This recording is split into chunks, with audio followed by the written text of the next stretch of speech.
Hello guys, আসসালামু আলাইকুম। আপনাদের সাথে আমি একটা নতুন ভিডিও নিয়ে চলে আসলাম। দেখেন, শুরুতে আপনাদেরকে দেখাই যে আসলে প্রজেক্টটা আপনাদেরকে না দেখালেই নয়।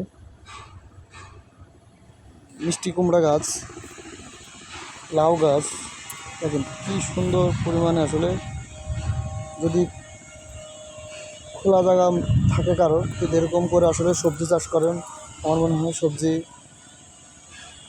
খাওয়ার সবজি হয়ে যায়। আপনি বিক্রি না করেন, এসে নিজে খাওয়ান, এবং ফ্রেশ।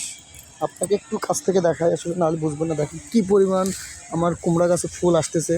দেখেন কী পরিমাণে যে কুমড়া, দেখেন এই যে দেখা যাচ্ছে, এই দেখেন কুমড়া, মিষ্টি কুমড়া মানে আর নষ্ট হয়ে যাচ্ছে। অবশ্যই এটার একটু ওষুধ দিতে হবে মনে হয়। হ্যাঁ, লাউ, ওই দেখে লাউ হচ্ছে, এটা হচ্ছে আমাদের সিম, বটবটি সিম যেটাকে বলে। আপনাকে আমি আরও একটু হেঁটে হেঁটে দেখাবো। হ্যাঁ, একটু দেখেন, সবাই সাথে থাকবেন, চলে যাবেন না, দেখবেন। একটু লং টাইম লাগবে ভিডিওটা, তো দেখবেন। হ্যাঁ, একটা প্রজেক্ট। এই প্রজেক্টের আমরা যেসব জায়গাগুলো পড়ে গেছে, সব জায়গায় আমরা কিছু চাষ করার চেষ্টা করেছি। যে দেখেন, কচু লাগিয়েছিলাম, কিছু হয়েছে, তেমন একটা ভালো হয় নাই, কারণ এখানে প্রচুর বালু, তো কাদামাটি ছাড়া আসলে ভালো হয় না।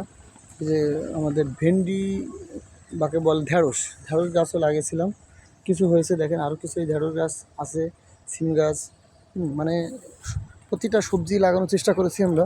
তারপরও আল্লাহর রহমত, আল্লাহ কাছে শুকরিয়া। দেখেন এখানে যে মিষ্টি কুমড়া কী ফুল আসছে, মানে আপনাদের একটু কাছ থেকে দেখাই। হ্যাঁ, মিষ্টি কুমড়াটা মানে কি বলবো আপনাকে, লাগাইলেই হয়, কিন্তু আসলে বালুর কারণে একটু কম হয়েছে। এটা হলো এটা চাল কুমড়া গাছ, কী ফুল আসছে, কিন্তু আসলে হচ্ছে না। হ্যাঁ, কিন্তু এটা হচ্ছে না, কারণ হচ্ছে কি, এই যে বালু নেই, মানে মাটি না থাকার কারণে এই ফলগুলো ভালো হচ্ছে না। হ্যাঁ, আমরা প্রত্যেকটা জায়গায় চেষ্টা করেছি কিছু সবজি লাগানোর জন্য। হ্যাঁ, এটা একটা সবজি, ওই যে সিম গাছ, ওই যে সিম গাছ লাগাইছি। দেখেন মানে যা লাগাই সেটাই হয়। হ্যাঁ, আলামিন, এটা কি গাছ? এটা তো চাল কুমড়া গাছ। হ্যাঁ, চাল কুমড়া গাছও প্রচুর চাল কুমড়া আসছে, কিন্তু আসলে থাকতেছে না, জালিগুলো পড়ে যাচ্ছে, তাই না? জালিগুলো পড়ে যাচ্ছে। আসলে একটু কাছ থেকে দেখেন ভেন্ডি গাছ কী পরিমাণ ভেন্ডির ধরছে, দেখেন। হ্যাঁ, আপনাকে এটা না দেখাইলেই বুঝবেন না, এত সুন্দর করে ধরছে।